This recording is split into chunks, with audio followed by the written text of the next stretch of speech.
Hello and welcome to the Papyrus Global TV. This is Akwa Ibom News and I am Christiana Babayo. Before we begin, here are the headlines. Federal government begins compensation payments for Akwa Ibom Coastal Highway farmland owners. Akwa Ibom monarch urges national unity support for Tinubu to reposition Nigeria. Akwa Ibom governor orders recall of doctors to tackle health sector shortfall. Akwa Ibom lawmaker distributes business parks, cash to boost constituents' livelihood. Governor Eno commends security agencies, commissions internal roads. Governor Eno grants automatic employment to once abandoned girl. Lady Helen Eno Obareki challenges school delegates to be Africa's future solution providers. And now news info. Federal government has commenced compensation payments to owners of farmlands affected by construction of Sector 3A of the Lagos-Calabar Coastal Highway in Akwa Ibom State, moving to address a long-standing barrier to project progress. The exercise, coordinated by the Federal Ministry of Works, targets landowners in the Okobo, Nsit, Atai, and Uruan local government areas whose holdings were formerly valued for compensation. A notice issued by the ministry's controller in Akwa Ibom, Vincent Okodua, advises all previously valued landowners to report to the Federal Secretariat Complex in Uyo for verification and data capturing with valid identification, property proof, BVN, NIN, and bank details. Those whose land has yet to be valued have also been invited to participate in the verification exercise to ensure inclusion before payouts are made. The Coastal Highway project, a 700-kilometer federal expressway designed to link Lagos to Calabar and improve national connectivity, has encountered delays in multiple states because of land acquisition and compensation challenges. Completion is seen as key to boosting trade, reducing travel time along Nigeria's southern corridor, and unlocking economic opportunities for communities along the route. A prominent traditional ruler in Akwa Ibom State has appealed for broad national support for President Bola Ahmed Tinubu's leadership and reform agenda, emphasizing unity of purpose and collaboration to address Nigeria's security and economic challenges. At a gathering of the Mbohom Parawa Ibibio Social-Cultural Organization, the monarch highlighted critical national concerns including banditry, insurgency, kidnapping, and other threats to stability and growth. He praised recent federal appointments, notably the selection of General Christopher Musa as Defense Minister, as fitting for strengthening the country's security architecture, and called on citizens to back efforts that promote peace and progress. The traditional leader also commended Governor Umoeno's achievements under the Arise agenda, notably infrastructure, social welfare, and tourism enhancement, and expressed approval for collaborative ties between the Akwa Ibom State leadership, the presidency, and the Senate leadership, which he described as constructive for political stability and development. He encouraged greater inclusion of qualified indigenes in federal roles to reflect broad participation in governance. Akwa Ibom State Governor Umar Eno has directed the immediate recall of all medical doctors who were previously seconded to ministries and parastatals across the state in a bid to strengthen frontline healthcare services and address persistent staffing shortages in the health sector. The order comes as part of a broader effort to revive medical service delivery following the governor's earlier declaration of a state of emergency in health.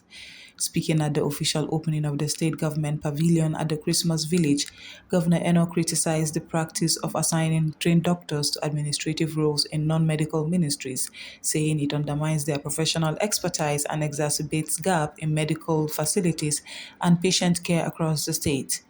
Under the directive, all medical doctors serving in ministries, agencies, and parastatal institutions will return to the Ministry of Health or related health facilities where their medical skills are urgently needed.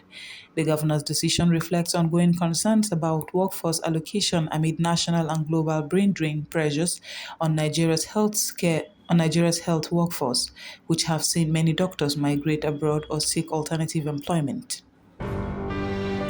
Mr. Moses Essien, member of the Akwa Ibom State House of Assembly representing Ibiono Ibom constituency, has launched a wide-ranging empowerment program providing work tools, equipment, and cash support to constituents as part of efforts to enhance economic opportunity and grassroots self-reliance. The empowerment event held at the Ikpa Pavilion saw Essien distribute a variety of starter packs and productive assets, including 3 vehicles, 22 motorcycles, 6 welding machines, 20 sewing machines, freezers, generating sets, vulcanizing machines, aluminium cutting machines and hairdressing equipment to individuals and small business owners in the constituency. Speaking at the program, SCN emphasized his commitment to fulfilling his legislative mandate by facilitating tangible economic gains for residents and boosting local enterprise development. Governor Umoyeno, presented at the event by his senior special assistant on legislative matters, praised ASEAN's initiatives, describing him as a focused and effective legislator whose work contributes to the growth of Akwa Ibom. The governor urged beneficiaries to use the tools and resources provided to establish sustainable livelihoods and improve their families' well-being. We will now go on a short break, and when we come back, the news will continue. Stay tuned. The Papyrus Global, we don't just cover events, we create cinematic experiences. From red carpets to birthdays, gala dinners, and your fairy tale weddings, we bring your moments to life with high-tech precision. Our gadgets are smarter, our lenses sharper, and our team simply world-class. Trust the Papyrus Global to tell your story in the boldest, brightest way possible.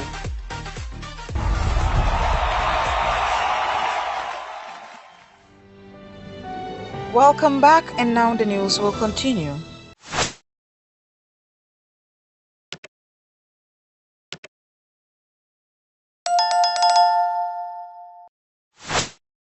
Akwa Ibom State Governor Pastor Umoyeno has lauded security agencies in the state for their unwavering efforts in maintaining peace, law and order, highlighting their role in creating a conducive environment for sustainable development.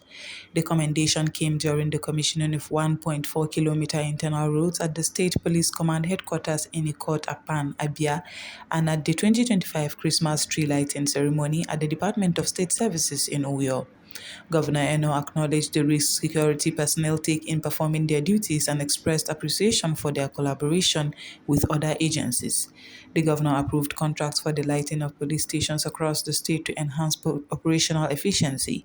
He also announced plans for the construction of a counter-terrorism unit in Nsit Ubium local government area, commending the Inspector General of Police IGP Kayode Igbetokun for granting approval for the project.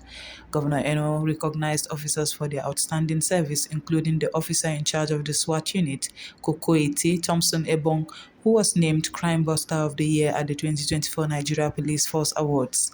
Additionally, he pledged to relocate the State Fire Service under the Occupational Safety Department to improve efficiency. At the DSS office, Governor Eno approved the acquisition of 2 new Toyota Hilux vehicles to support the agency in its operations. State Police Commissioner Baba Mohammed Azari commended the governor for prioritizing security and emphasized the importance of newly constructed internal roads as strategic assets to enhance mobility, responsive times, and overall operational effectiveness.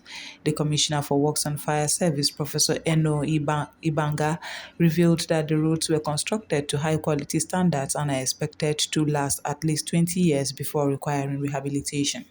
In a historic move during the ongoing Christmas Unplugged 2025 event, Governor Umoyeno approved the immediate employment of Miss Abigail Okon Edet, a young woman once abandoned at birth and raised in a government-owned children's home, into the Akwa Ibom State Civil Service. Governor Eno directed the Head of Civil Service and the Civil Service Commission to deploy Abigail to the Office of the Head of Civil Service for mentorship, waiving all formal conditions for employment. The decision drew widespread applause and marked a powerful testament to the administration's commitment to child protection and inclusive governance. Abigail recounted surviving abandonment, rejection, and multiple threats to her life before being rescued by the Akwa Ibom State Government in 2010 through the Ministry of Women Affairs and Social Welfare. She later completed her political science and public administration degree at the University of Uyo in 2023 and finished her NYSC in August 2025. Expressing gratitude, Abigail credited the government for her survival and an educational journey, describing the intervention as life-changing. The coordinator of the Office of the First Lady, Lady Helen Eno Orpareki, has urged delegates of the 2025 National Conference of the African High School Model United Nations in Uyo to emerge from the program as innovative solution providers equipped to contribute meaningfully to decisions by African leaders. Delivering a keynote address on the second day of the conference, Lady Obariki described the participants drawn from secondary schools in Akwa Ibom and other states as future professionals, strategists, and co-authors of Africa's unfolding story. She commended the organizers for adopting the theme Youth's Contribution in the Decision-Making of African Leaders, describing it as a profound call to action. Highlighting the critical role of youth in Africa, Lady Obariki noted that over 60% of the continent's population are young people, bringing energy, digital skills, and innovative perspectives crucial for addressing modern challenges. She encouraged delegates to act as digital detectives, identifying technological gaps and providing early warning insights to inform leadership decisions. Delegates were further urged to challenge norms, reject complacency, and uphold moral clarity, using the conference's debates, negotiations, and discussions as a platform to transform critique into constructive solutions. The coordinator acknowledged Governor Umayeno for providing facilities that empower young minds to thrive and highlighted the importance of youth engagement in sustainable and equitable governance. And that's all we have on Akwa Ibom News on the Papyrus Global TV. I am Christiana Babayo. Thanks for joining us.